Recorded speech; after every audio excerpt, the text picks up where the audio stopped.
Bonjour à tous, j'espère que vous allez bien.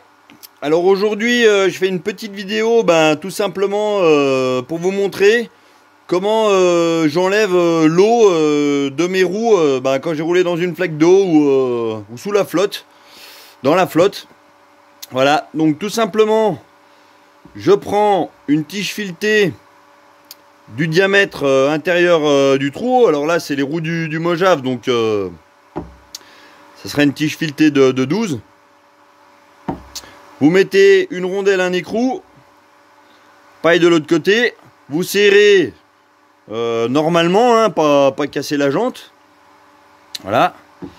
Et une fois que vous avez fait ça, vous mettez soit dans une perceuse à colonne comme moi j'ai la chance d'avoir, soit sur une visseuse. Alors moi là, la perceuse à colonne, c'est un mandrin qui prend jusqu'à 16 de diamètre. Donc le 12, ça passe. Par contre, celui qui a une visseuse où le mandrin va pas plus haut que 10, l'idéal c'est de réduire le diamètre là sur 2 cm de hauteur. Avec une lime, ou si vous connaissez quelqu'un qui bricole un peu avec un tour à meuler ou même un tour mécanique. Voilà, que vous décolletez un peu pour avoir le diamètre. Et pouvoir rentrer dans le mandrin de votre visseuse ou de votre perfo ou de votre perceuse à colonne qui a un mandrin plus petit que le mien. Voilà.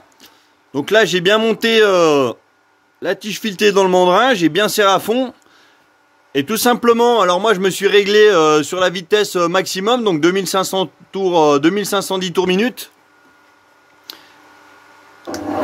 Et je mets tout simplement en route. Donc là, on voit bien que le pneu ballonne assez fortement. Et du coup, avec la force centrifuge, toute l'eau est satellisée à l'extérieur du pneu et ça permet vraiment de sécher les mousses. Donc moi, je vais laisser tourner à peu près 5 minutes par roue. Ça me laisse le temps de nettoyer un petit peu les autres. Et je vous retrouve après les 5 minutes. A tout de suite. Voilà, donc là ça fait 5 bonnes minutes que ça tourne. Donc on voit vraiment bien l'effet du pneu là qui ballonne vraiment beaucoup, hein. Enfin comme quand vous roulez sur la voiture. Bon, un peu moins parce que là on est à 2500 tours, mais c'est déjà pas mal. Donc on va arrêter. On va jeter un œil. Voir si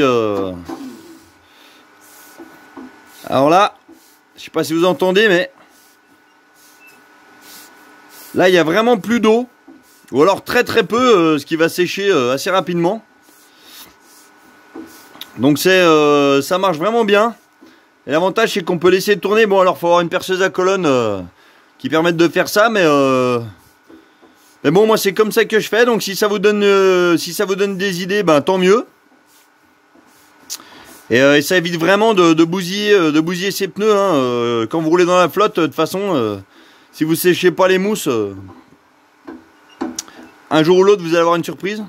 Alors faites gaffe quand ça tourne, hein, de pas mettre la main quand ça tourne, de pas mettre la main dans le mauvais sens parce que ça vous pète un doigt, surtout sur une perceuse à colonne qui a un peu de patate quand même. Enfin voilà, c'était ma petite technique toute bête, toute simple. Allez, je vous dis à bientôt pour une prochaine vidéo. A plus.